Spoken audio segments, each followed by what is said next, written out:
যদি আপনার মনে হয় যে দেয়ালে পিঠ ঠেকে গেছে, কেউ কিছু করতে পারছে না আপনার জন্য, আপনি পরিপূর্ণ ইয়াকিনের সাথে, দৃঢ় বিশ্বাসের সাথে এই 4টা আমল নিয়মিত করবেন। এবং আমি বহু মানুষকে পার্সোনালি এটার পরামর্শ দিয়েছি, ওনারা আমল করেছেন, আমল করে উপকৃত হয়েছেন। এরকম বহু মানুষ আছেন, বৃদ্ধ মানুষ, বাবা ক্যান্সারে আক্রান্ত হয়েছেন অনেক দেরিতে, আল্লাহ তাআলা অলৌকিকভাবে সাহায্য করেছেন। হ্যাঁ, কখনো যদি আল্লাহ তাআলা এই আমলগুলো করার পরও আমার বিপদ দূর না করেন, তাহলে হয় আমার আমলের মধ্যে কোনো ত্রুটি ছিল, অথবা আমার এই বিপদ দূর না হওয়ার মধ্যে আমার জন্য কোনো কল্যাণ নিহিত ছিল। আল্লাহ তাআলা আমার দোয়া কবুল করে যে উপকার হতো তার চাইতে বেটার কিছু হয়তো আমাকে দিবেন, এই ইয়াকিন একজন ইমানদারের থাকবে। সেই 4টা আমলের 1 নম্বর হলো ইস্তেগফারের আমল। ইস্তেগফার, আপনি ফেসে গেছেন কোনো জায়গায়, কোনো উপায় পাচ্ছেন না, আপনি ইস্তেগফার করতে থাকেন। আস্তাগফিরুল্লাহ ওয়া আতুবু ইলাইহি, আস্তাগফিরুল্লাহ ওয়া আতুবু ইলাইহি, আস্তাগফিরুল্লাহ ওয়া আতুবু ইলাইহি, আস্তাগফিরুল্লাহ, আস্তাগফিরুল্লাহ, আস্তাগফিরুল্লাহাল্লাযী লা ইলাহা ইল্লা হুয়াল হাইয়ুল কাইয়্যুম ওয়া আতুবু ইলাইহি ওয়া লা হাওলা ওয়া লা কুওয়াতা ইল্লা বিল্লাহ। اللهم أنت ربي لا إله إلا أنت خلقتني وأنا عبدك وأنا على عهدك ووعدك ما استطعت أعوذ بك من شر ما صنعت أبوء لك بنعمتك علي وأبوء لك بذنبي فاغفر لي فإنه لا يغفر الذنوب إلا أنت সাইয়্যিদুল ইস্তিগফার। এভাবে যে কোনো ইস্তিগফার করতে থাকেন, আপনি বেশি বেশি করে আল্লাহর কাছে ইস্তিগফার, ক্ষমা প্রার্থনা করতে থাকেন, খুব বেশি। আপনার 2 ঠোঁটে অনবরত আপনি চাইতে থাকেন আল্লাহর কাছে ক্ষমা। এই ইস্তেগফার সম্পর্কে নবী করিম সাল্লাল্লাহু আলাইহি ওয়াসাল্লাম বলেছেন, মাল্লাজিমাল ইস্তেগফার, যে ব্যক্তি ইস্তেগফারকে আঁকড়ে ধরবে, আঁকড়ে ধরা মানে কি, এটা ছাড়বে না, সে পড়তেই থাকবে অনবরত। টয়লেটে যাওয়ার সময়টা, ঘুমের সময়টা, খাওয়ার সময়টা বাদে, অবসর নামাজের সময়টা বাদে, বাকি সারাক্ষণ সে ইস্তেগফার পড়বে। এরকম যদি কেউ করে, আল্লাহ রাব্বুল আলামিন জাআলাল্লাহু লাহু মিন কুল্লি হাম্মিন ফারাজা ওয়া মিন কুল্লি যিকিন মাখরাজা, সকল পেরেশানি থেকে, সকল টেনশন থেকে বের হওয়ার পথ আল্লাহ তাআলা অলৌকিকভাবে তার জন্য আবিষ্কার করে দিবেন। এবং আমি আমার জীবনে যেটা বলেছিলাম, বিস্তারিত বলতে চাই না, এরকম পরিস্থিতি আসছে যে চোখের সামনে কোনো আপাতত রক্ষার কোনো পথ আর খোলা নেই, এমন ভয়াবহ বিপদ। ইস্তেগফার করতে করতে এমনভাবে আল্লাহ তাআলা সাহায্য করেছেন যে এটা কল্পনা করলেও মনে হয় যে স্বপ্নের মতো। কিভাবে এখন এই লোক এই জায়গায় আসলো আমার সাহায্যের জন্য, এই লোক তো এটা আমি এই জায়গায় আসার কথা না, টিকুনি এসে হাজির হয়ে গেলেন এবং উপকারটা, আমার সমাধানটা হয়ে গেল সমস্যা। তো আলহামদুলিল্লাহ, বহুবার আমি পরীক্ষা করেছি, আর আমার পরীক্ষার 2 পয়সার দাম নাই। হাদিসে বলা আছে, গ্যারান্টি দেওয়া আছে, আমার পরীক্ষা করলেই কি না করলেই। তাহলে একটা আমল হলো কি, ইস্তেগফার। সব সময়ের জন্য এটা কন্টিনিউয়াস করবেন, আর এমনিও অবসর সময় ইস্তেগফার করবেন। আরবদের মধ্যে সৌন্দর্য আছে, তারা বিভিন্ন ডাক্তারের ওয়েটিং রুমে বা বিভিন্ন জায়গায় মানুষ যেখানে অপেক্ষা করে পাবলিক প্লেসগুলোতে লিখে রাখে ইস্তেগফার করুন, আপনার হাইওয়েগুলোর পাশে লেখা থাকে ইস্তেগফার করুন, এবং তারা আসলেও একটু পরপর দেখা যায় ইস্তেগফার করে। ভালো মন্দ গুণ সবার মধ্যে আছে, তাদের এই ভালো গুণটা আছে, ইস্তেগফার বেশি বেশি করা। আমরা ইস্তেগফার সচরাচর এইভাবে অনবরত অবসর সময় করার অভ্যাস অনেকের মধ্যেই নাই। আমরা এটা চালু করবো ইনশাআল্লাহ। বিশেষ করে যখন কোনো সমস্যা হবে, তখন ইস্তেগফার চলতে থাকবে মুখে অনবরত। ধীরে ধীরে মহব্বতের সাথে নিজেকে, নিজের পাপ অপরাধগুলোর কথা স্মরণ করে আল্লাহর কাছে মাফ চাইতে থাকবো, পেরেশানি দূর হবে ইনশাআল্লাহ। 1 নাম্বার 2, দুরুদ। নবী করিম সাল্লাল্লাহু আলাইহি সাল্লামের প্রতি দুরুদ পাঠ করা, এটা যদি আপনি নিয়মিত করতে থাকেন মহব্বতের সাথে, আল্লাহুম্মা সাল্লি আলা মুহাম্মদ ওয়া আলা আলি মুহাম্মদ কামা সাল্লাইতা আলা ইব্রাহিম ওয়া আলা আলি ইব্রাহিম ইন্নাকা হামিদুম মাজিদ, আল্লাহুম্মা বারিক আলা মুহাম্মদ ওয়া আলা আলি মুহাম্মদ কামা বারাকতা আলা ইব্রাহিম ওয়া আলা আলি ইব্রাহিম ইন্নাকা হামিদুম মাজিদ। আপনি একবার ছোট দুরূদ যদি পড়েন, সাল্লাল্লাহু আলাইহি ওয়াসাল্লাম, সাল্লাল্লাহু আলাইহি ওয়াসাল্লাম, আল্লাহুম্মা সাল্লি আলা মুহাম্মদ ওয়া আলা আলি মুহাম্মদ, শুধু এইটুকু পড়েন। জাযাল্লাহু আন্না মুহাম্মাদাম মা হুয়া আহলু, শুধু এইটুকু পড়েন।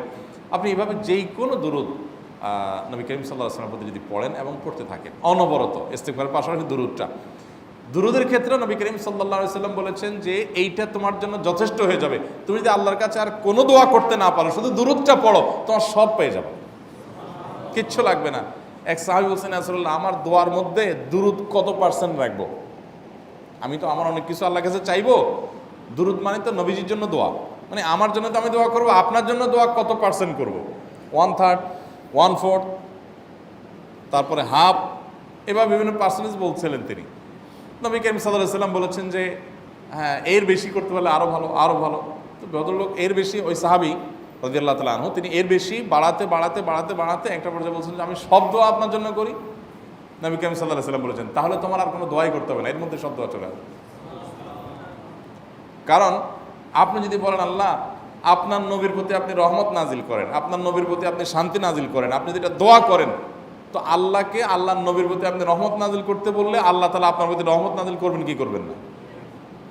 আপনি কাউকে খুশি করতে চান, কার কাছ থেকে কিছু আদায় করতে চান, তার ছেলেটারে যদি হাদিয়া তোহফা দেন, আদর যত্ন করেন, তো বাই ডিফল্ট অটোমেটিকলি ওই লোকের সিম্পেথি আপনার দিকে আসবে কি আসবে না?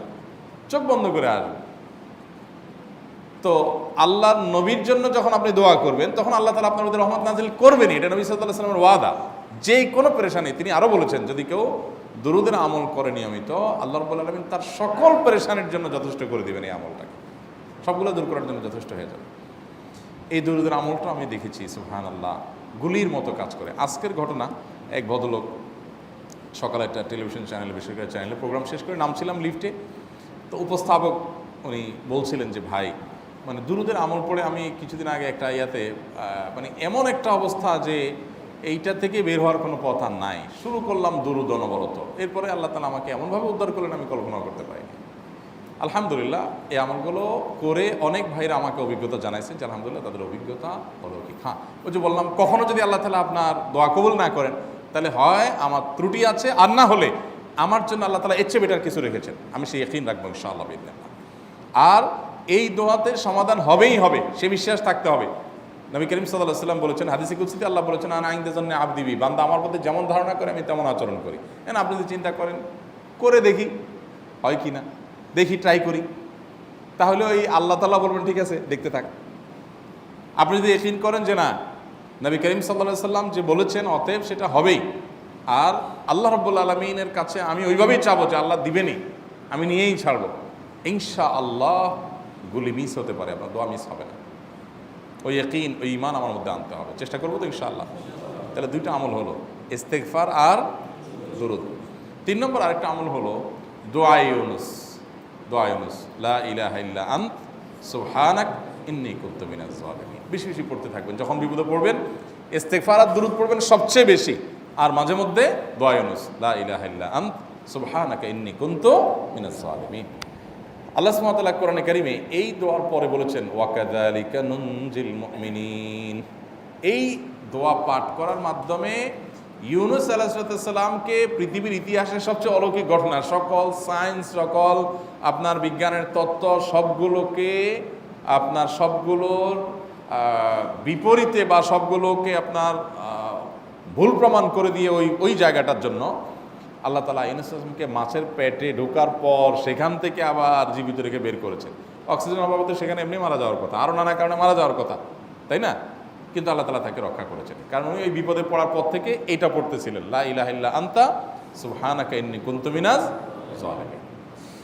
তো আল্লাহ তাআলা কোরআনে বলেছেন এটা ইউনুস, তার নবী ইউনুস আলাইহিস সালামকে আল্লাহ তাআলা এটার মাধ্যমে রক্ষা করেছেন, সেটা তার জন্য খাস না, এটা তার জন্য স্পেশাল না, বরং আল্লাহ বলেছেন ওয়াকাযালিকা নুনজিল মুমিনিন, এটা দিয়ে আমি তাকে রক্ষা করেছি, একইভাবে ঈমানদারদেরকেও এইটার মাধ্যমে রক্ষা করব। এটা বড় অস্ত্র পেয়ে গেলাম। দোয়া ইউনুস বেশি বেশি পড়বো ইনশাআল্লাহ, লা ইলাহা ইল্লা আনতা সুবহানাকা ইন্নী।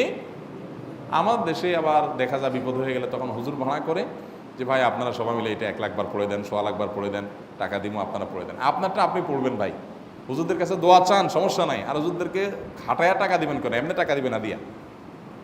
আর এই দোয়া নিজে নিজে করতে থাকবেন। ইউনুস আলাইহিস সালাম ওই সময় কি লোক ঠিক করছিলেন যে ভাই আপনারা সবাই দোয়া ইউনুস পড়েন, আমি গেলাম, আমি মাছের পেটে গেলাম, আপনারা বসেন সবাই দোয়া ইউনুস পড়া দেবেন, করছেন উনি? ওনারটা উনি করছেন, তো আপনারটা আপনি শুরু করবেন দোয়া ইউনুস না। 4 নম্বর আমল হলো ইয়া যাল জালালি ওয়াল ইকরাম, এটা বিশেষ করে পাঠ করবেন। নবী করিম সাল্লাল্লাহু আলাইহি ওয়াসাল্লাম বলেছেন আলিজু বিয়া যাল জালালি ওয়াল ইকরাম, ইয়া যাল জালালি ওয়াল ইকরাম এইটাকে তোমরা আঁকড়ে ধরবে। ইয়া যাল জালালি ওয়াল ইকরামের মানে কি? এটা আল্লাহকে ডাকা, আর কিছু না। এবং হাদিসে বর্ণিত দোয়া, এটা মাসনুন দোয়া। ইয়া যাল জালালি ওয়াল ইকরাম মানে হে মহা ক্ষমতার অধিকারী, প্রতাপশালী এবং সম্মানের মালিক, এটা বলার মানে হলো আল্লাহর কাছে নিবেদন করা, যেহেতু আপনার প্রতাপ আছে, আপনার জালাল আছে, আপনার বড়ত্ব আছে, হে বড়ত্বের অধিকারী এবং হে সম্মানের অধিকারী, আপনার যেহেতু আল্লাহ তাআলা এটা, আপনার যদি এটা আছে, অতএব হে আল্লাহ আপনি আমাকে এটা দান করুন, আপনার সেখান থেকে আমার প্রতি রহম করুন, আপনার সেখান থেকে আমাকে, আপনার বড়ত্ব থেকে আমাকে আপনি হেফাজত করুন, আপনার একরাম থেকে আমাকে আপনি, তা দিয়ে আপনি আমাকে রহম করুন। তো সেই দোয়া আল্লাহ তাআলার কাছে নিবেদন করতে পারি, ইয়া যাল জালালি ওয়াল ইকরাম। এর পাশাপাশি তাহাজ্জুদের নামাজ এবং যে কোনো নফল নামাজ। কারণ নবী সাল্লাল্লাহু আলাইহি সাল্লাম ইজা হাজাবাহু আমরুন সাল্লা, নবীজি সাল্লাল্লাহু আলাইহি সাল্লামের কোনো পেরেশানি শুরু হলে আগে ওযু করে 2 রাকাত নামাজ পড়তেন, ওযু করে 2 রাকাত নামাজ পড়তেন। আমাদের যখন পেটে ব্যথা শুরু হয় আগে কার কথা মনে পড়ে? ডাক্তারের কথা মনে পড়ে। যখন গায়ে জ্বর আসে সবার আগে মনে পড়ে কিসের কথা? নাপা, নাপা, ঠিক না? জ্বর আসছে গায়ে, সবার আগে আমরা কি চিন্তা করি? নাপা। নাপা আপনি চিন্তা করেন, খান, নিষেধ না তো, ওষুধ গ্রহণ করা সুন্নত। নবী সাল্লাল্লাহু আলাইহি সাল্লাম নির্দেশ করেছেন ওষুধ সেবন করতে, আপনি করেন, ভালো কথা। কিন্তু ইমানদার সব কিছুর আগে ব্যথা আসছে, তাহলে ব্যথার জন্য একটা ওষুধ দোয়া শিখেছেন, দোয়াটা আগে করবে, পাশাপাশি ওইটা করবে। এলো ইমানদারের কাজ। আমরা আজকাল ইমান থেকে অনেক দূরে সরে গেছি। আল্লাহ আমাদের সেই ইয়াকিন দান করুন। তাহাজ্জুদের সময় দোয়া, অনেক বেশি দোয়া কবুল হয়। তাহলে 4টা আমল ইনশাআল্লাহ আপনাকে এই ভয়াবহ বিপদ থেকে উদ্ধার করার জন্য সাহায্য করবে ইনশাআল্লাহ। সে ইয়াকিন নিয়ে করবেন। সেই সাথে as-সাদকা তারদুল বালা, দান সাদকা করা, অন্যান্য যে আমলগুলো আছে টুকটাক সেগুলোর সাথে সাথে চালানো। বাকি এই 4টাকে বেসিক্যালি একটু জোরভাবে করতে থাকেন।